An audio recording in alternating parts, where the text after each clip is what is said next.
योगः समाधि, ऐसा कहा गया है। क्योंकि शुरू में तो योगः चित्तवृत्ति निरोधः, मन की वृत्तियों को संयम करना, ये योग है, ये पहली सीढ़ी है। लेकिन उस सीढ़ी पर एक के बाद एक के बाद एक चलते हुए जब हम 8वीं सीढ़ी पर आ जाते हैं, यानी ध्यान की सीढ़ी पर, तब हम कहते हैं कि योगः समाधि। अब पता चला कि योग इतने तक नहीं है, ये ध्यान भी एक रास्ता है, ध्यान भी एक टूल है योग को प्राप्त करने का। उससे आगे जब हम निकलते हैं, समाधि की अवस्था, वो योग है।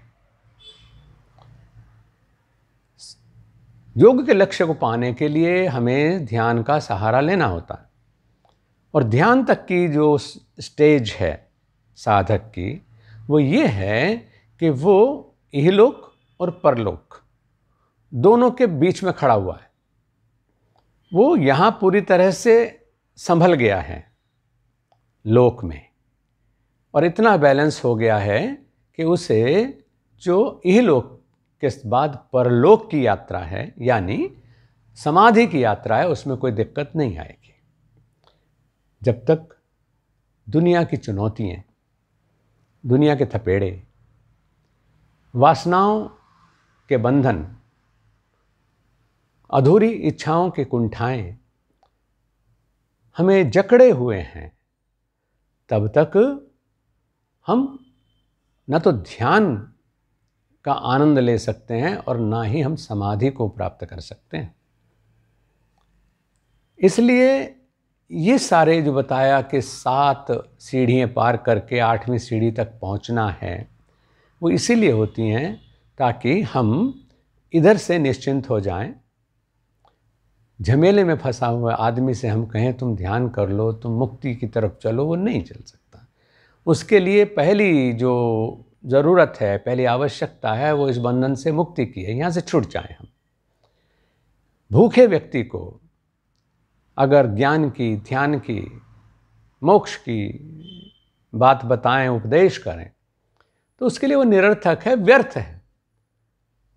क्योंकि इस समय उसका सबसे बड़ा मोक्ष भूख से मुक्ति पाना है। इस समय सबसे बड़ा ध्यान अपनी समस्या के ऊपर फोकस करना है। उसे आगे की बातें नहीं भाएंगी, वैराग्य नहीं वो समझेगा क्या होता है। और ध्यान को अभ्यास करने के लिए जब हम चलते हैं, तो उसका मतलब है कि एक साफ सुथरे बर्तन में अमृत को रख लेना। बर्तन का होना जरूरी है, और उसमें कुछ भरना है तो उसका रीता होना भी जरूरी है। जितना वो खाली होगा उतना ही उसमें कुछ हम रख सकते हैं। प्राय हमारे घर में बर्तन होते हैं, तो उन बर्तनों में हम कुछ ना कुछ रखते रहते हैं। एक चीज़ रखी, कुछ समय बाद उसे निकाल करके दूसरी रख दी, या कोई एक ही चीज़ रखी है तो जितनी ख़त्म हो गई तो बाकी उसमें रख दी। और इस तरह से बार बार एक ही काम के लिए रखने निकालने के लिए प्रयोग करते करते ऐसा भी होता है कि उसमें बहुत सी चीज़ें चिपक जाती हैं। फिर उसको क्या करना पड़ता है, उसमें अगर कुछ पवित्र चीज़ रखनी है, गंगा जल रखना है, दूध रखना है, तो उसके लिए आप उसको फिर मांझ करके पहले साफ करते हैं और तब उसके अंदर कुछ रखते हैं। यानी उसका रीता होना भी ज़रूरी है और उसका पवित्र होना भी ज़रूरी है। ऐसा ही स्थिति पात्र है ना, तो हम भी तो पात्र हैं। तो जो सुपात्र में गंगा जल भरा जाएगा, जिस सुपात्र में दुग्ध भरा जाएगा, ऐसे ही इस सुपात्र में विद्या दी जाएगी। अगर कोई साधक सुपात्र नहीं है तो केवल धन से कोई सोचे विद्या अर्जन कर लें, या कोई धन के बजाय धमकी से सोचें कि विद्या अर्जन कर लें, दोनों ही स्थिति में वो संभव नहीं है। वहां तो गुरु का प्रसन्न होना जरूरी है और वहां पात्र भी हमारा होना जरूरी है, सुपात्र होना जरूरी है। इसके लिए हमें अपना जो ये पात्र है, बर्तन है, मन, इसमें कितना ही भर लो, उसे लगता है और डाल दें, कितने ही तरह की विषय आ जाएं, वो सोचता है एक और विषय मिल जाए। उसकी जो, जिसको कहना चाहिए कि मेमोरी चिप है, वो बहुत बड़ी है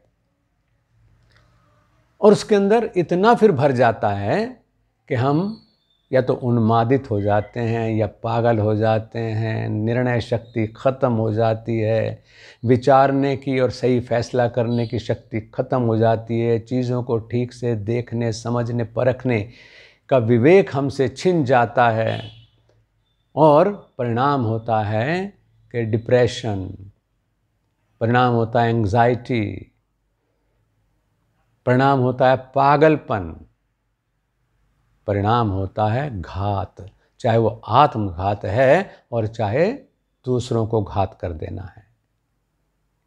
ऐसी स्थिति से बचने के लिए हमें उस पात्र को साफ करते रहना चाहिए। और ये जो पात्र को साफ करते रहने की प्रक्रिया है, यही आध्यात्मिक प्रक्रिया है, यही ध्यान का अभ्यास है। हम उसमें कभी जूने से मांजते हैं, कभी उसमें डिटर्जेंट से उसको साफ करते हैं, लेकिन किसी भी तरह से उसे साफ होना ही चाहिए। तो ऐसे ही उसके लिए कभी हम सत्संग का सहारा लेते हैं, कभी हम मंत्र जप का सहारा लेते हैं, कभी स्वाध्याय का सहारा लेते हैं, लेकिन ये भी वो साधन हैं कि इनसे भी साधक को पार जाना होता है, यानी बिल्कुल रीता, क्योंकि हमने कुछ चीज़ें निकाली हैं बर्तन से ताकि हम ये वाली चीज़ें उसमें डाल सकें। उतने के बाद भी पूरा काम तब तक नहीं होता है जब तक आप शून्य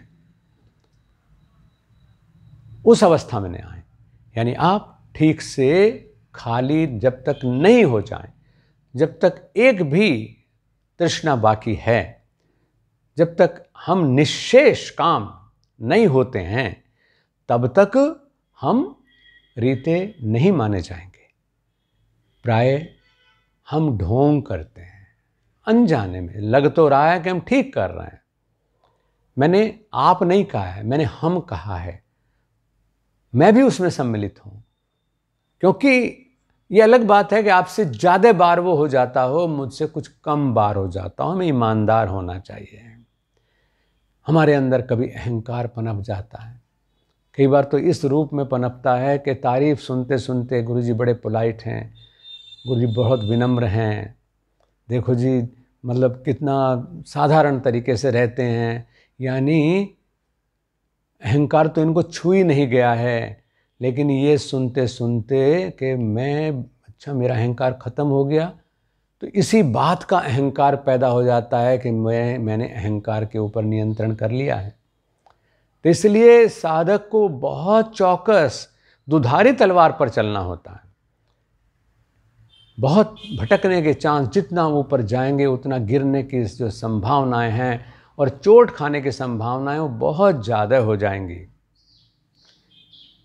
इसलिए हमें प्रतिदिन चौकस होकर के और निराभिमान होकर के अभ्यास करना है।